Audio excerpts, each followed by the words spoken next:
DLC legal news and knowledge में आपका स्वागत है।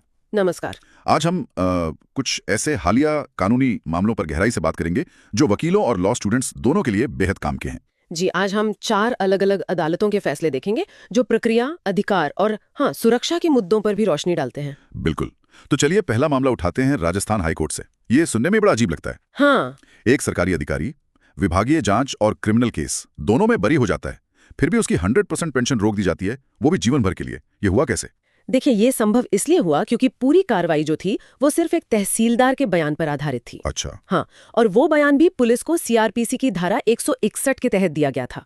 उस तहसीलदार से न तो विभागीय जांच में जिरा हुई, न ही अदालत में। मतलब बिना क्रॉस एग्जामिनेशन के एक बयान को सबूत मान लिया गया? बिल्कुल, यही तो इस केस का सबसे अहम पहलू है। जस्टिस अशोक कुमार जैन के बेंच ने साफ कहा कि ये तो सबूत के कानून के मूल सिद्धांत के ही खिलाफ है। तो ये प्रैक्टिसिंग वकीलों के लिए एक बहुत बड़ा सबक है। बहुत बड़ा। अगर डिपार्टमेंटल इंक्वायरी में गवाह से जिरे का मौका ही नहीं मिला तो वो बयान सब्सटैंटिव एविडेंस है ही नहीं। सही बात है। तो ये तो हुई प्रक्रिया की अहमियत, लेकिन अधिकारों का क्या?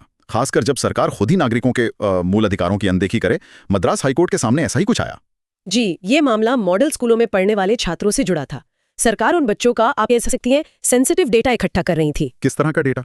ऐसे बच्चे जिनकी पृष्ठभूमि पर कोई सामाजिक ठप्पा लगने का खतरा हो, जैसे अनाथ बच्चे या कैदियों के बच्चे, सिंगल पेरेंट के बच्चे। और सरकार ने ये तक नहीं बताया कि इस डेटा का इस्तेमाल कहाँ होगा? नहीं बताया, और इसी बात पर कोर्ट ने कड़ी आपत्ति जताई। ये तो सीधे सीधे निजता पर हमला है। अदालत ने भी यही माना। जस्टिस के एस पुट्टास्वामी मामले का हवाला देते हुए कहा कि ये निजता के अधिकार का खुला उल्लंघन है और उस आदेश को रद्द कर दिया। तो निजता के अधिकार की तरह ही प्रक्रिया का पालन भी बहुत जरूरी है, खासकर जब आप किसी पर आपराधिक मामला शुरू कर रहे हो। हाँ, और अगला मामला इसी से जुड़ा है। इलाहाबाद हाईकोर्ट का मेसर्स लार्सन एंड टूब्रो के केस में। इसमें क्या हुआ था? यहाँ मुद्दा था न्यायिक विवेक का प्रयोग, मतलब application of judicial mind. Company पर वायु प्रदूषण अधिनियम के उल्लंघन का आरोप था और मजिस्ट्रेट ने समन जारी कर दिया। तो इसमें गड़बड़ कहाँ थी? गड़बड़ समन आदेश में थी। उसमें लिखा था कि यूनिट बिना सहमति के चल रही थी, जबकि असलियत में कंपनी के पास वैध सहमति थी। अच्छा, तो एक तथ्यात्मक गलती थी। नहीं, इसे सिर्फ एक छोटी गलती नहीं कह सकते, ये एक बहुत बड़ी प्रक्रियात्मक चूक है।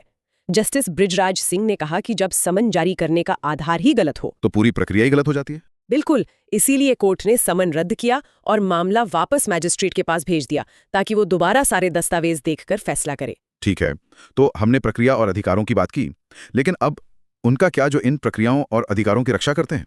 मेरा मतलब है वकील।